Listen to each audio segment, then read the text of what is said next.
Si maintenant tu fais régulièrement des captages, est-ce que, est-ce que, à cause du captage, tu peux délaisser la prière? Bien sûr, le captage, c'est de la sorcellerie, mon frère. Je l'ai prouvé dans la vidéo d'avant-hier, celle de l'épisode 70. Comment différencier un charlatan d'un sorcier, d'un incompétent. Le captage, c'est clairement de la sorcellerie. Pourquoi? Car il va inviter ton djinn à rentrer dans le corps d'une autre personne.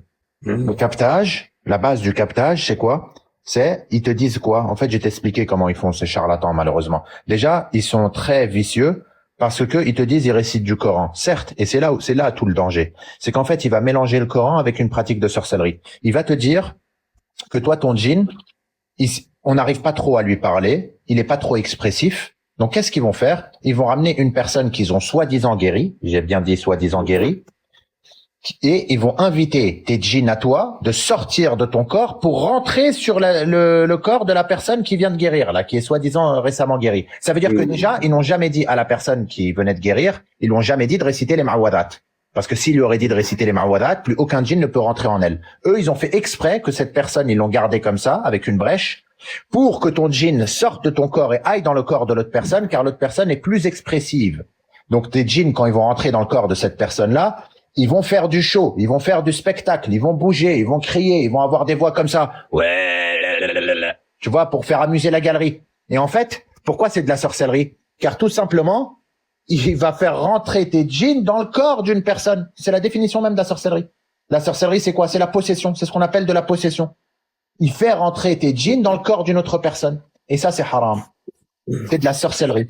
T'as compris, mon frère? Normalement, on doit expulser le djinn et non pas le faire rentrer. Et tout ça, c'est pour faire le show. Et au final, ils vont te prendre des très grosses sommes. Et je connais les sommes qu'ils prennent. C'est dans les 700, 600 euros. Si ce n'est pas 1000 ou plus. Ouais, si maintenant il y en a qui peuvent justement mourir du captage. Mourir, bon, j'ai pas eu de témoignage jusqu'à maintenant, j'en ai pas entendu, mais vu que c'est de la sorcellerie, quoi qu'il en soit, la sorcellerie c'est extrêmement néfaste. Donc ça veut dire que il faut que je coupe le truc, parce que moi depuis que j'ai fait des captages, et Vas-y, dis-moi la depuis ce vérité, jour-là, Maman. mon Tiens, toi frère, t'as fait du captage. Dis-nous la vérité devant tout le monde. Là, il y a combien de personnes? 230 personnes. Est-ce que tu vas mieux ou c'est de pire en pire? Dis la vérité. non, moi je vais pas te mentir, mon frère, ça allait mieux pendant 3-4 semaines. Pendant 3-4 semaines, j'avais plus les symptômes, j'avais plus rien.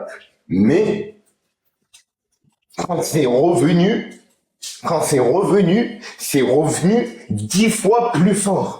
Voilà, parce que le captage, c'est de la sorcellerie. Mais pour te dire que moi, j'étais un bonhomme, avant que je fasse le captage, j'étais un bonhomme, je loupais pas une prière.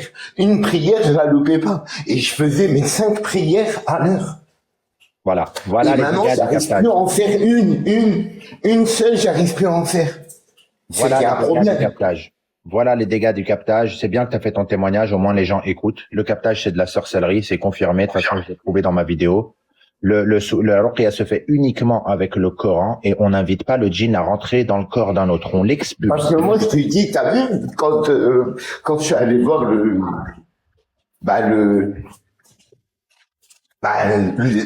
celui-là qui m'a fait le captage, il y avait deux personnes. Il y avait le monsieur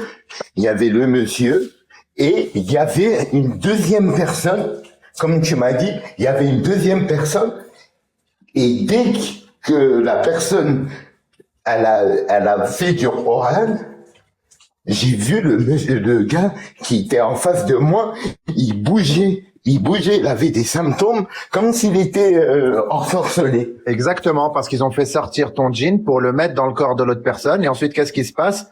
Le djinn donc ton djinn qui est sorti de ton corps, qui va dans le corps d'autre personne, il va être beaucoup plus expressif. Tu vois des gestes, des cris, des trucs comme ça.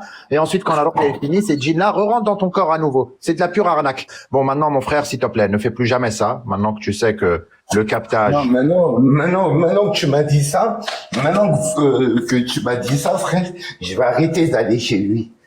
Parce que c'est bizarre, hein. À chaque fois que je vais chez lui, écoute, j'étais